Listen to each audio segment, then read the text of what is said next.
Uma aterrissagem de rotina. Estamos nos preparando para pouso no aeroporto DFW. Está em boa forma. Se transforma em uma inesperada luta contra a morte. Você vai perder de repente. Aí está.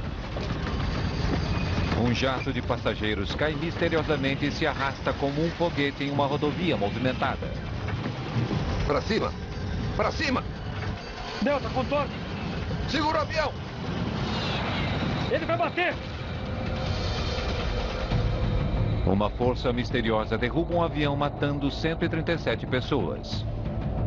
Nos destroços está a única pista capaz de impedir que isso ocorra outra vez.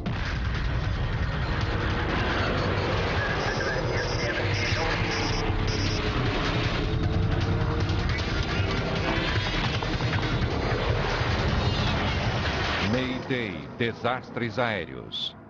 Esta é uma história real, baseada em relatórios oficiais e relatos de testemunhas. 2 de agosto de 1985.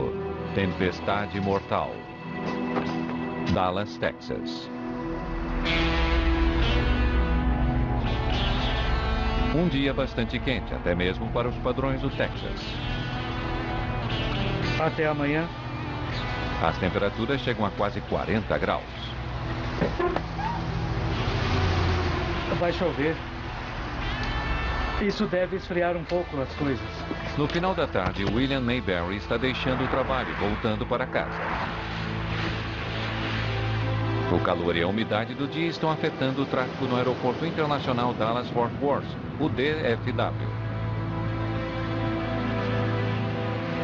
Praticamente do tamanho de Manhattan, o DFW é o maior aeroporto do mundo. É também um dos mais movimentados.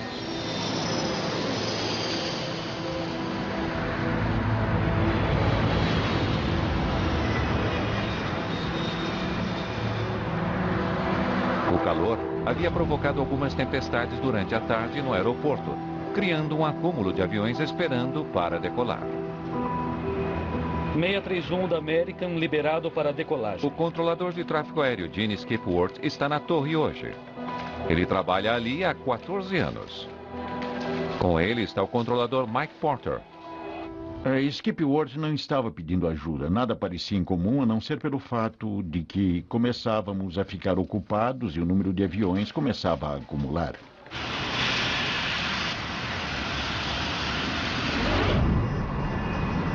Um dos muitos aviões passando para o controle de Skipworth é o voo 191 da Delta Airlines. Tempo 6.000 para 1.000. Visibilidade 10. Temperatura 101, vento calmo. 101? 101, sim senhor. O comandante Ed O'Connor e o copiloto Ruth Price são dois dos pilotos mais experientes da Delta Airlines. O segundo oficial, Nick Nessick, é o outro membro da tripulação de hoje. A tripulação está pilotando um TriStar L-1011 de 6 anos de idade. O L-1011 é considerado um dos aviões mais seguros durante o voo. A bordo estão 152 passageiros e 11 membros da tripulação. Eles estão programados para aterrissar em Dallas pouco antes das 6 da tarde. Boa tarde, senhoras e senhores. Aqui é o seu comandante falando. Espero que estejam desfrutando do voo até agora. O tráfego está congestionado em Dallas, assim estaremos cerca de 10 a 15 minutos atrasados para o desembarque. Por favor, nos avisem se pudermos fazer alguma coisa para deixar o seu voo mais confortável. O atraso aborrece Chris Mayer. Ele viaja com frequência a negócios e está com pressa para chegar em casa para ficar com a família no final de semana. Eu havia estado na Flórida, Fort Lauderdale, nas 2 últimas semanas. Era uma sexta-feira à tarde e eu devia ir para casa no voo 191. Um dos executivos mais conhecidos da IBM também está no voo. Don Estrich foi o responsável pelo desenvolvimento do PC da IBM. Ele e a esposa estão viajando para Dallas para uma visita de família. 963, curve à direita, rumo 260. Indo da Flórida para o Texas, o Delta 191 estará se comunicando com vários controladores. Cada avião é guiado durante seu percurso de voo por uma série de órgãos de controle de tráfego aéreo regionais. Eles dão orientações quanto à velocidade e altitude de cada avião. 191 pode descer e manter em 10 mil. Blue Ridge 010, aproando o VOR. Temos uma área livre para você. O comandante Connors tem uma certa preocupação quanto à rota que lhe foi passada. Ele vê um núcleo de tempestade ao longo daquele percurso e não deseja passar através dele. Estou olhando para uma célula perto do rumo 255. É um núcleo de bom tamanho e prefiro não passar através dele. Prefiro dar a volta, por um lado ou por outro. Tive cerca de 60 aviões passando por ali naquela área, 10 a 12 milhas de largura. Eles passaram bem, sem problemas. Consigo ver um núcleo agora, próximo do rumo 240. Assim que possível, vou direcioná-lo para Blue Ridge. Será próximo da radial 010. 010, entendido. Vamos aguardar. O comandante Connors segue seu rumo. Ele recebeu permissão para contornar a tempestade. Passando por ela, ele irá se alinhar na aproximação final para aterrissagem na pista 17 à esquerda. Ainda bem que não vamos enfrentar aquela encrenca.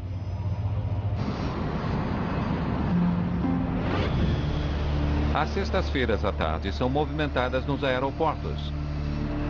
A chuva da tarde está deixando essa sexta-feira ainda mais movimentada. 239 descendo para 61896. A principal prioridade para o controlador de plantão é manter os aviões que chegam a uma distância segura uns dos outros. Ele os quer a pelo menos 4,5 km um do outro. Essa distância permite tempo suficiente para que o violento ar da turbulência atrás de um avião perca a força antes que o avião seguinte pouse. Nesse momento, Connors e Price estão ficando perto demais do avião logo à frente deles, um Learjet. Delta 191 na escuta. Vire à esquerda 10 graus, reduza para 180 nós. Para que haja uma certa distância entre os dois aviões, o controlador pede à tripulação do Delta que diminua para 180 nós. Delta 191. 330 km por hora. Wilco. 10 graus de flaps, por favor. Vocês estão ouvindo Dallas 105 FM. Está um dia úmido lá fora, por isso dirijam com cuidado. Indo para casa pela rodovia 114, William Mayberry logo passará de carro pelo DFW. O voo 191 está agora a apenas 50 km da cabeceira da pista.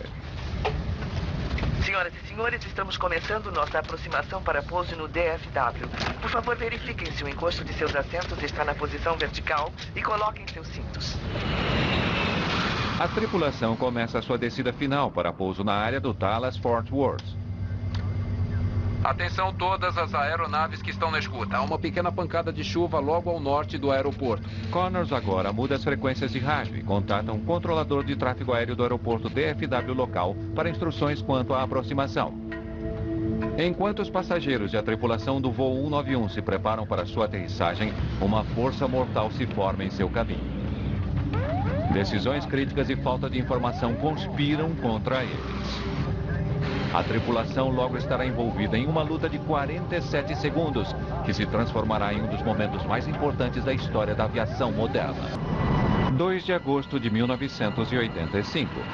A tripulação do voo 191 da Delta Airlines tem se esquivado de uma sequência de tempestades violentas entre a Flórida e seu destino, Texas. A 30 quilômetros do aeroporto Dallas-Fort Worth, o copiloto Rudolph Price percebe chuva à frente. Eu acho que vamos nos molhar. Como é? Eu acho que vamos nos molhar. Parecia que quanto mais próximos estávamos de DFW, pior ficava o tempo. E íamos em direção à chuva em vez de contorná-la. Em momento algum, os pilotos falaram sobre o mau tempo. O Delta 191 continua se aproximando do Learjet à frente dele. Price e Connors precisam diminuir ainda mais a velocidade para que haja uma certa distância entre os dois aviões. Delta 191 reduz a velocidade para 150. Velocidade para 150. A 9 quilômetros da pista 17 à esquerda, o Delta 191 é passado para outro controlador, Gene Skipworth, para a aproximação final e aterrissagem. 090 em 5, rajadas de 215.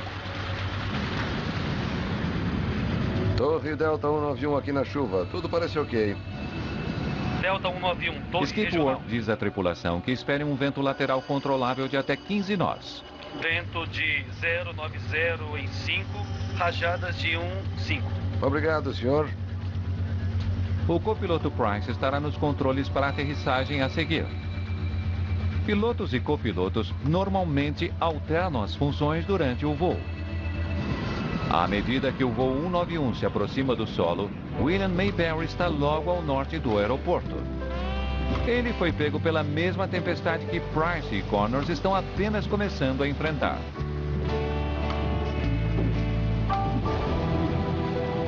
Verificações antes do pouso. Baixar trem de pouso. Baixado, luzes acesas. Flaps, slats. 33, luz verde. De repente, a tripulação percebe que estará voando através de mais do que um pouco de chuva. Raios naquela ali. O quê? Há raios naquela ali. Onde? Bem à nossa frente. 1000 pés. Eu chamo eles para você. Tudo bem.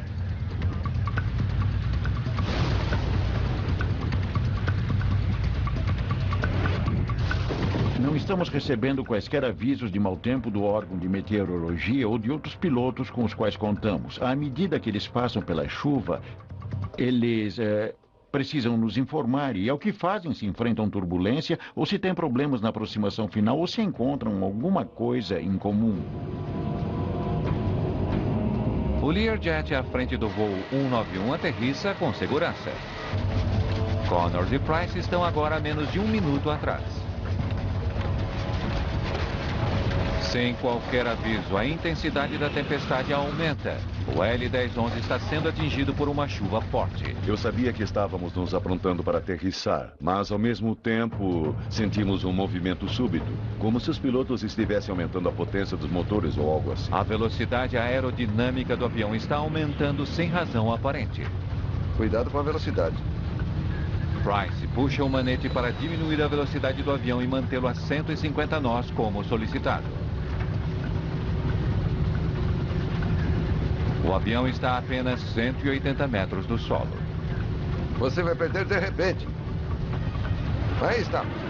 Então o avião cai rapidamente. É como se uma força invisível estivesse empurrando para o solo. Para cima! Para cima! Para cima! Para cima. Para cima! A tripulação está levando os motores a jato do avião à sua potência máxima, mas não conseguem uma velocidade maior e nem fazê-lo subir.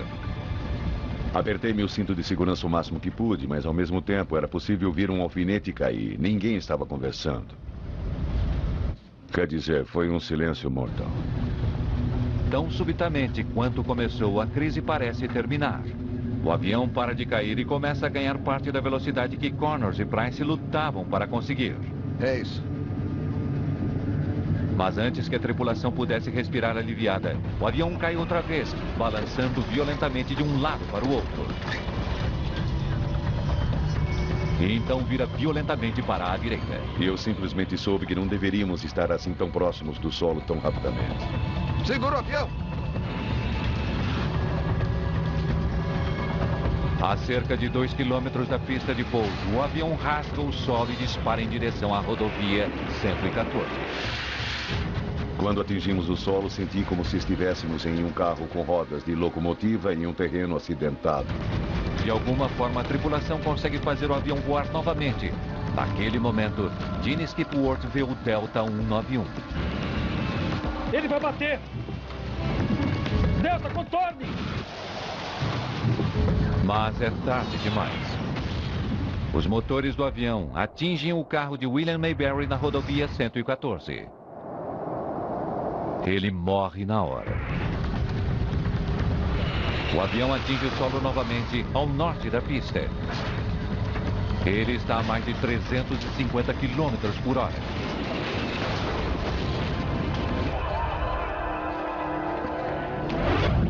Eu devo tê-lo visto no último milissegundo, e ele girou e imediatamente atingiu o tanque. E então, claro, houve fogo. Não uma bola de fogo, mas uma parede de fogo.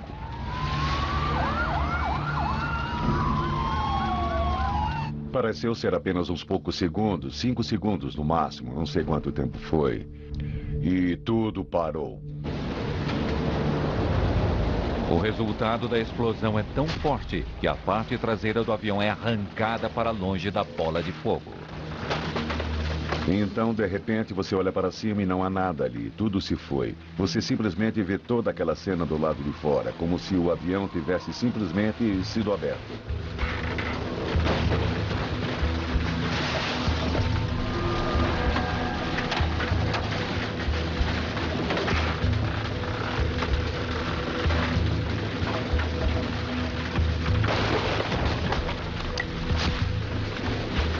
Surpreendentemente, a parte da cauda onde estão as 10 últimas fileiras de poltronas está relativamente intacta.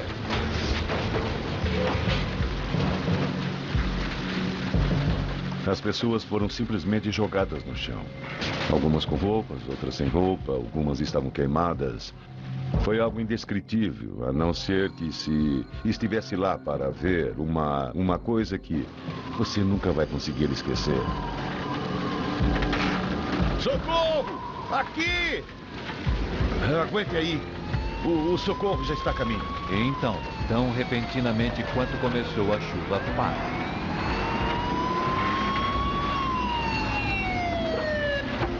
Os bombeiros levam menos de 1 minuto para chegar ao local. Ao chegar ao local, eu realmente imaginei que ninguém havia sobrevivido àquele acidente, pois só havia devastação.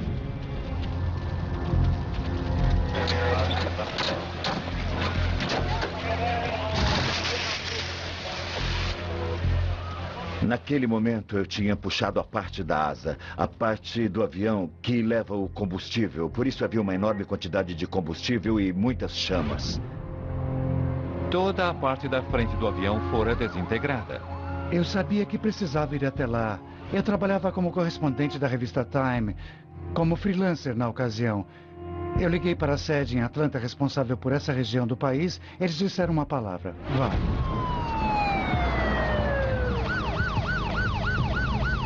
Os bombeiros levam apenas poucos minutos para controlar o fogo de enormes proporções. E então eles voltam sua atenção para o resgate de sobreviventes dentro do avião.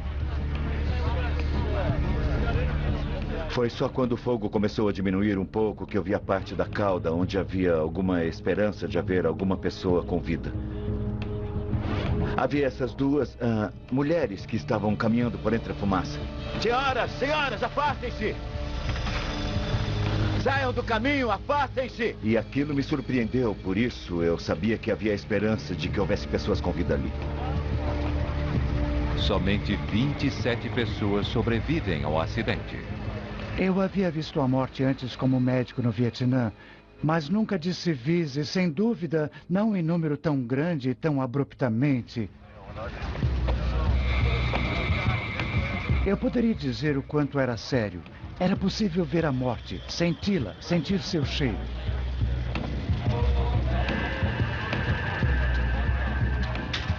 Sentimos que havíamos feito tudo o que era possível e estávamos contentes pelo fato de haver sobreviventes.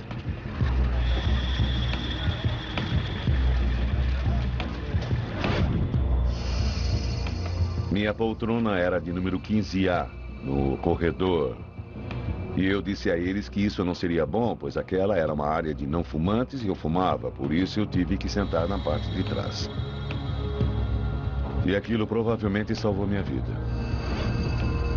O comandante Connors, o copiloto Price e o segundo oficial Nessick estão mortos, além de outros 5 membros da tripulação e 128 passageiros. Don Estridge, da IBM, e sua esposa estão entre os mortos.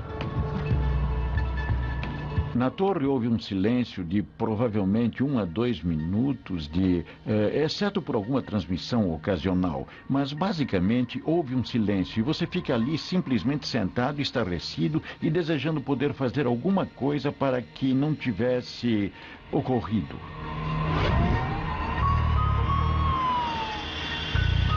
Trata-se de um acidente de enormes proporções.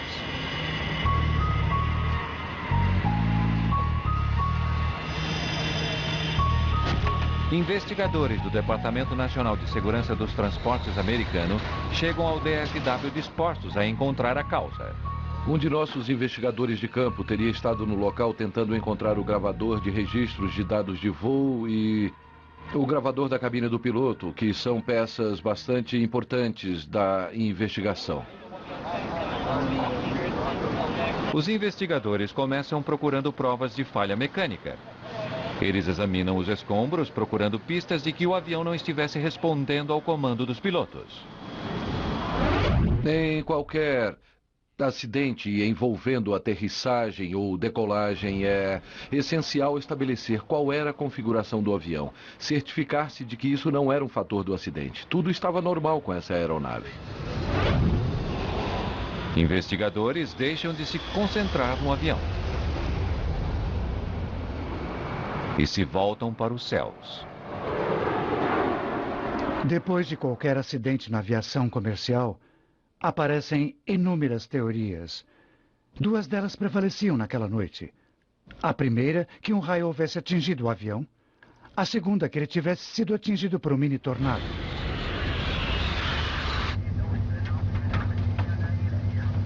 Há raios naquela ali. Onde? Bem à nossa frente. 15 testemunhas diferentes, incluindo membros de tripulações, relatam ter visto raios quando o voo 191 descia em direção à pista. Os investigadores precisam considerar a possibilidade de que o voo 191 tenha sido atingido por um raio. Raio é sempre algo que precisa ser investigado a fim de determinar a possibilidade de que um raio tenha incapacitado alguma parte do avião. Em 1963, um Boeing 707 foi atingido por um raio que provocou um incêndio no tanque de combustível do avião. O avião caiu e 81 pessoas morreram. Desde então havia ocorrido um punhado de acidentes similares. Partes importantes tiradas dos escombros do voo 191 são levadas para o laboratório do NTSB, em Washington, D.C.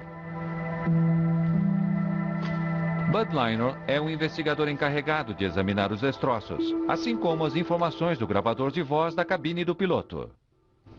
Às vezes pode ser muito difícil determinar onde o avião pode ter sido atingido por raio e onde teria sido o ponto de saída. Há raios naquela ali. Onde? Bem à nossa frente. Se o avião tivesse sido atingido por raio, haveria provas. Um dispositivo chamado descarregador estático é preso ao bordo de fuga das asas de um avião. Ele redireciona eletricidade estática para o ar do lado de fora, em vez de para dentro do avião, onde a carga poderia provocar um incêndio. Se o avião tivesse sido atingido por raio, uma das peças que estaria visivelmente danificada seria o descarregador estático.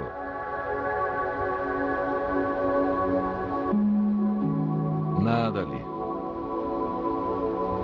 Com a possibilidade de raio descartada, os investigadores procuram em outro lugar. Eles logo descobririam o verdadeiro culpado, que na verdade havia sido registrado em fita. Um L-1011 da Delta Airlines cai depois de entrar em uma tempestade próximo de Dallas.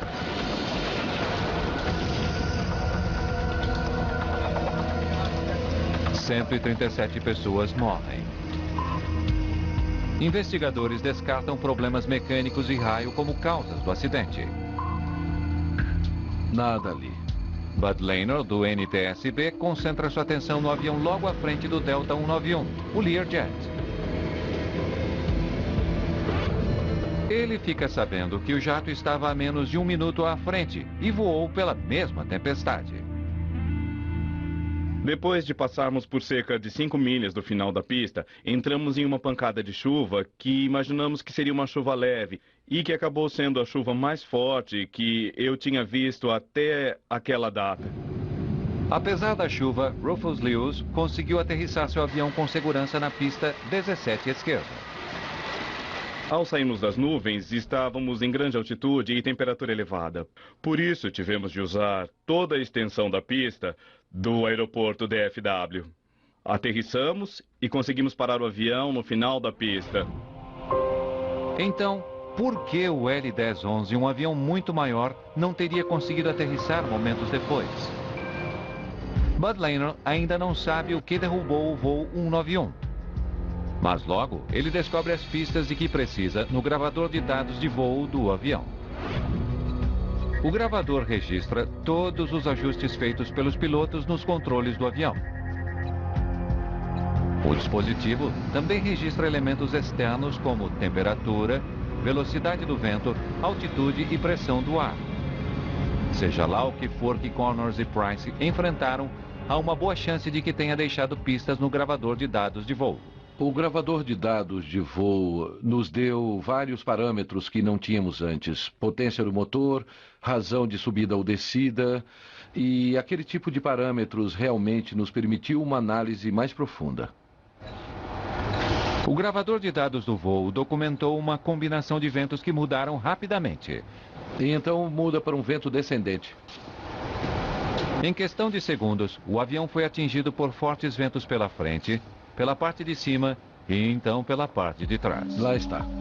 Para Bud Laynor, aquela sequência poderia significar apenas uma coisa: um microburst. O microburst é um violento fluxo de ar caindo de uma nuvem de tempestade. Em 1985, poucas pessoas sabiam mais a respeito de encontros entre microbursts e aviões do que John McCarthy. Um microburst é um tipo de coisa que acontece quando você abre a torneira da pia da cozinha e a água cai num jato direto, espirrando em todas as direções. Isso é mais ou menos um microburst, a não ser pelo fato de que isso não é nada bom quando você está em um avião voando em baixa altitude. Não é nada bom mesmo. Um avião que voe para dentro de um deles enfrenta um forte vento de proa que o leva para cima, e então uma corrente de ar descendente que o leva em direção ao solo. Finalmente o golpe mais violento, o vento de cauda. E você teria uma queda rápida, uma perda de subida, uma rápida descida em direção ao solo, facilmente provocando uma queda do avião. As asas de um avião precisam de um fluxo constante de ar movimentando-se sobre elas. É isso que lhes dá sua força de sustentação. Inibido esse fluxo, o vento de cauda reduz a sustentação. Não há receita melhor para um microburst do que as condições climáticas no aeroporto de Fort Worth, em Dallas, no dia do acidente. Havia estado extremamente quente o dia todo e o ar quente sobe. Quando aquele ar quente se encontra com o frio ar nas nuvens de tempestade, ele esfria na hora e corre violentamente de volta para a Terra. Um microburst. Trata-se de algo muito pequeno em termos meteorológicos, se comparado a uma grande tempestade, ou uma tempestade de neve, ou um furacão. É como uma agulha num palheiro. Com sua força máxima, ele não ultrapassa 2 milhas de extensão e não dura mais do que 15 minutos. Estava claro que 136 pessoas do voo 191 tinham sido as vítimas mais recentes de um microburst. Os investigadores tinham seu culpado. Inacreditável. E graças ao avançado gravador de dados do voo 191, foi possível traçar um quadro incrivelmente preciso do ocorrido. O assassino havia basicamente sido captado em fita. Entretanto, o que o gravador de dados do voo não explica é como uma tripulação tão experiente foi vítima de um assassino... Está em boa forma. ...que estavam todos treinados para vencer. Quando Laynor compara o comportamento dos pilotos com o do microburst... Cuidado com a velocidade. Ele descobre detalhes de uma luta contra a morte. Uma luta que os pilotos da Delta quase venceram. Vai perder de repente. Aí está. Ele parecia saber o que iria enfrentar. Cuidado com a velocidade.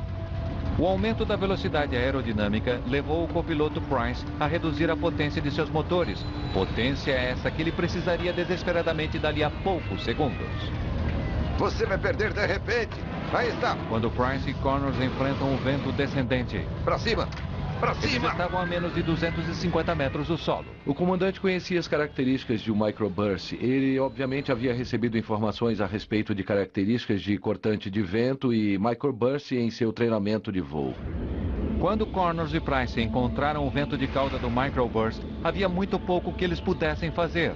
Eles tinham velocidade e altitude insuficiente para manobrar.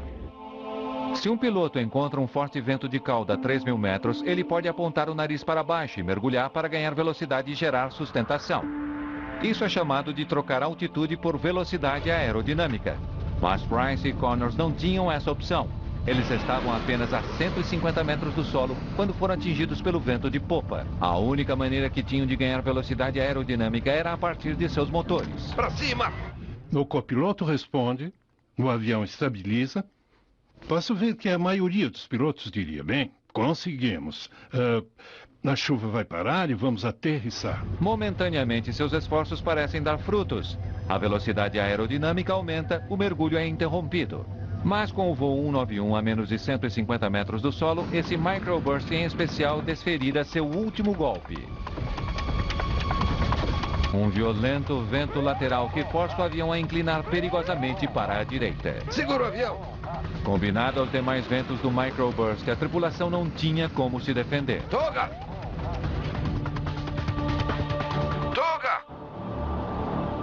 Toga é modo de decolagem, arremetida. O que significa para um piloto naquele regime de voo é... Vamos abandonar a aproximação, não vamos mais tentar aterrissar esse avião. Queremos fazer todo o possível agora para sobreviver à condição de vento em que entramos. A capacidade e experiência dos pilotos não eram suficientes para enfrentar esse microburst. Ele era grande demais, com ventos fortes demais e imprevisíveis. Os pilotos do voo 191 da Delta fizeram o possível para superar a situação, mas não conseguiram. Os investigadores são deixados com uma pergunta intrigante. Por que Connors havia voado para a tempestade?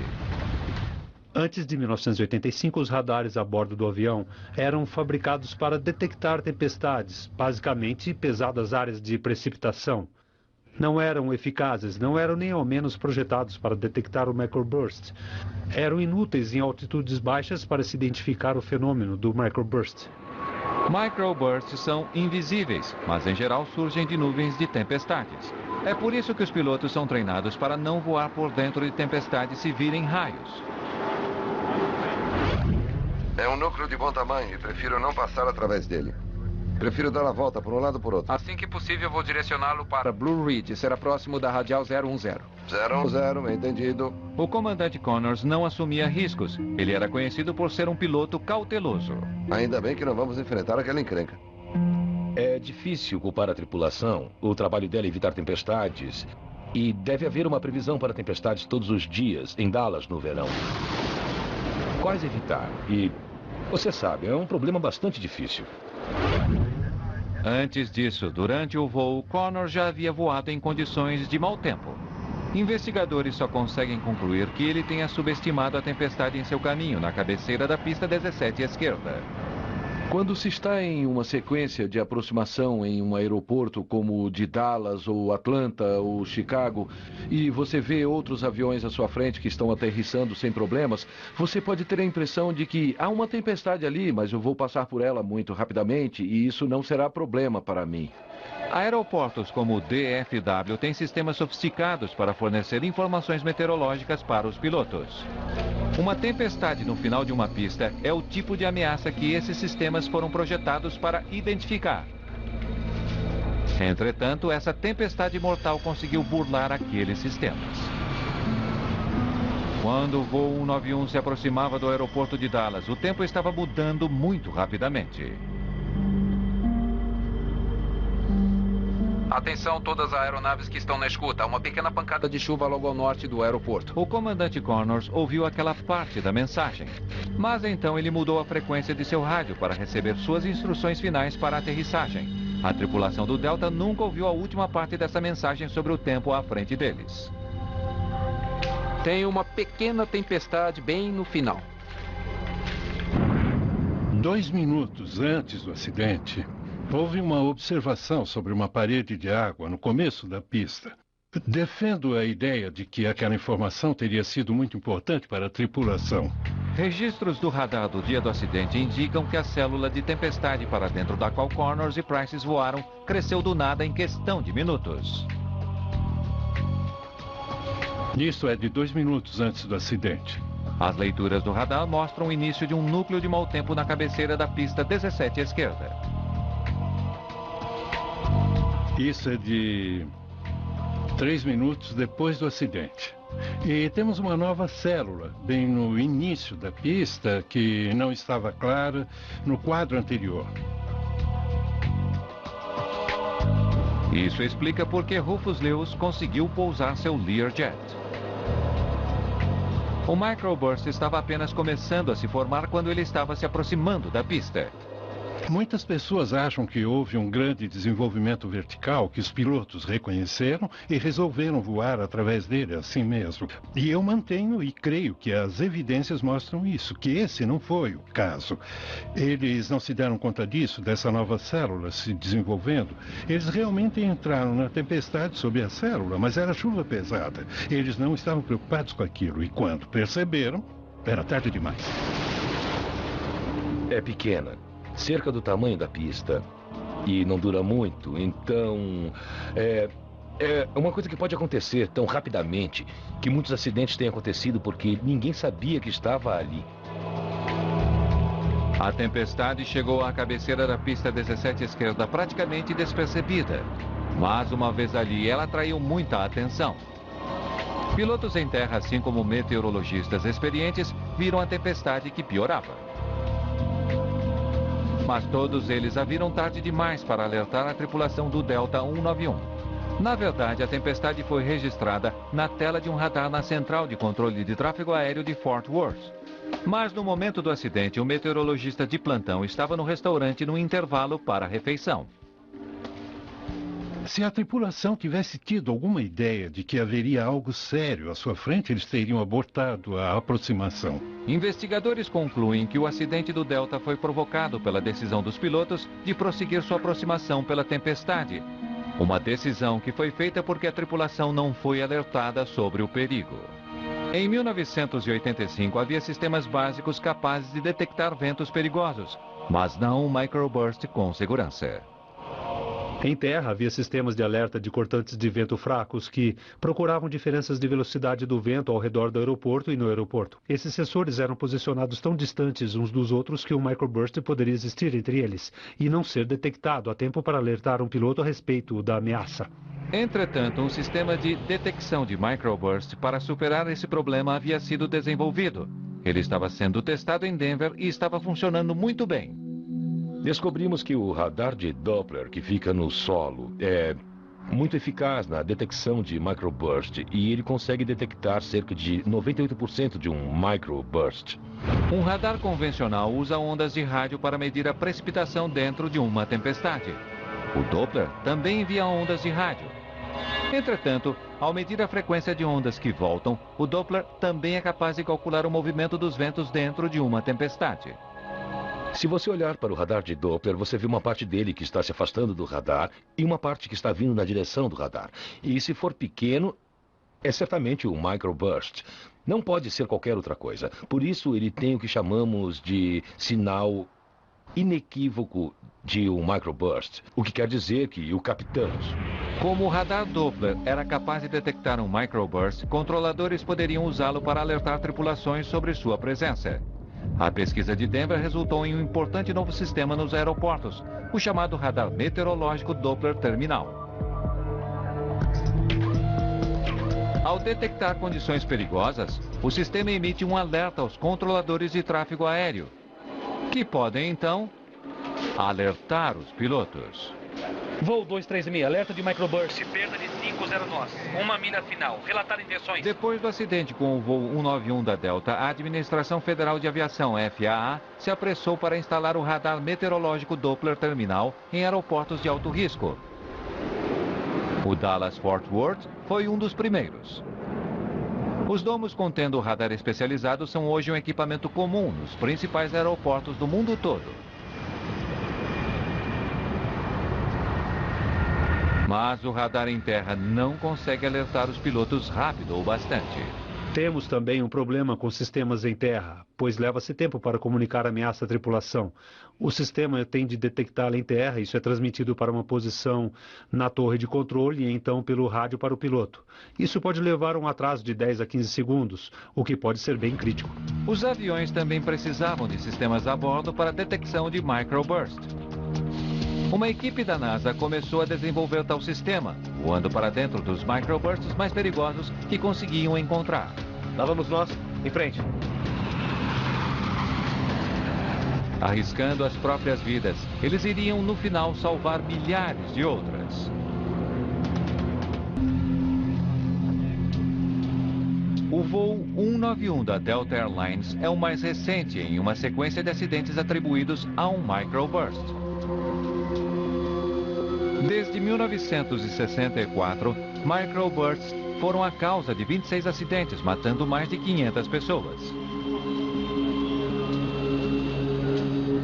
As pessoas estão irritadas. Políticos exigem respostas. O assassino precisa ser detido. O número de mortes está crescendo. E esse acidente em especial, foi a gota d'água no que diz respeito ao governo federal. O acidente com o voo 191 da Delta mostrou que segundos fazem a diferença quando um avião encontra um microburst. Você vai perder de repente. Aí está. Um número maior de alertas. Pra cima! Pra cima! Poderia salvar mais vidas, principalmente se um detector de microburst fosse instalado no avião. Se puder dar a uma aeronave alertas 10, 15, 20 segundos antes de uma situação perigosa, os pilotos aumentam a potência dos seus motores, sua velocidade, ganham altitude. Quando eles chegarem ao microburst durante uma recuperação, eles sobrevivem. Especialistas em aviação tinham de encontrar uma maneira de dar a todos os pilotos aqueles 20 segundos críticos. Para desenvolver tal tecnologia, eles embarcariam em um projeto de pesquisa de alto risco e sem precedentes. Eles pilotariam um 737 para dentro do microburst mais violento que conseguissem encontrar. Fizemos uma análise bastante cuidadosa de todos os perigos possíveis que poderiam ocorrer. E inicialmente a primeira reação foi: o que querem fazer com o avião? Levá-lo através de um microburst? No verão de 1991, a NASA modificou um Boeing 737 e saiu à caça de microbursts. A ideia era identificar tecnologia a bordo que pudesse alertar os pilotos a respeito de um microburst em seu caminho.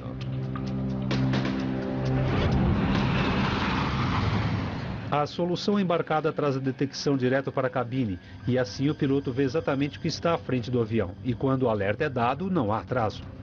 Velocidade no solo 234. Os pesquisadores da NASA estavam testando 3 sistemas separados para a detecção de microbursts. Um radar de Doppler modificado instalado no nariz do 737, um radar a laser sob seu compartimento de carga dianteiro e um dispositivo infravermelho preso à lateral do avião para medir alterações na temperatura do ar. Cada um daqueles sistemas estava ligado a uma série de computadores na cabine do avião. Um observador em terra poderia localizar um microburst rapidamente e direcionar o avião até ele. Entendido, controle 505. Estamos virando. Certo, entendi sua curva. Controle da NASA, CDWR. Distância? Distância 45 milhas. Velocidade no solo 240. Lá vamos nós. Em frente, em frente. Precisa vir para a esquerda, cerca de 10 graus, 15 graus. Quando se estuda o microburst, era tudo ótimo. Perguntávamos como chegamos até lá, como chegamos até a altitude correta, a velocidade aerodinâmica correta, a posição correta, quando começamos a coletar dados. Portanto, as pessoas estavam bastante ocupadas durante esses voos e foi emocionante, queríamos penetrá-los. A cada microburst, os 3 sistemas de detecção a bordo eram colocados à prova. Pesquisadores no avião podiam ver imediatamente qual instrumento estava fazendo o melhor trabalho, detectando o microburst à frente. Atrás dos assentos dos pilotos, tínhamos inúmeros equipamentos onde os engenheiros ligados ao radar, os ligados ao laser e os ligados ao registro de dados podiam se sentar e garantir que cada sistema funcionasse conforme o esperado. Velocidade em terra 234. Talvez 1 grau para a esquerda. Vamos direto para esse. Lá vamos nós. Em frente. Em frente.